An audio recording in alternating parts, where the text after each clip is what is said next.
Do you ever get that feeling? That gut-wrenching suspicion that something is just off? For me, it started with the little things. Things so small, you'd almost convince yourself you were imagining them. My wife, Sarah, and I had been married for 10 years. The spark had faded, sure. We were more like roommates, coexisting in a silent house. The laughter was gone, replaced by the quiet hum of the refrigerator. But I thought that was just a phase. What happens when life gets in the way? Then the changes began. Sarah started working late, a lot. Big project at the office, she'd say, brushing a kiss on my cheek that never quite landed. Her phone, once left casually on the counter, was now her constant companion, always screened down or tucked away in her purse. She started dressing differently, too. New clothes, a new perfume I didn't recognize.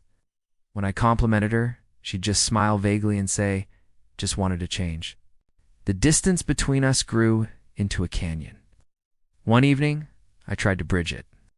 I cooked her favorite dinner, lit some candles. When she walked in, she looked exhausted. "Oh, you didn't have to do all this," she said, her voice flat. We ate in near silence. I asked about her day, and she gave one-word answers. It felt like talking to a stranger. The emptiness in our marriage was a physical presence in the room, heavy and suffocating. One Saturday, she said she was going out with her friend, Jessica. A girl's day out. I didn't think much of it until I was doing laundry later and found a receipt in her jeans pocket. It was from a fancy restaurant across town. The date was right, but the total was for 2 main courses and a bottle of expensive wine. That's when the first real, sharp pang of dread hit me. I called Jessica just to check, my heart hammering against my ribs. "Oh, Sarah?" she said, sounding confused. "No, I haven't seen her all week. Is everything okay?" The world tilted.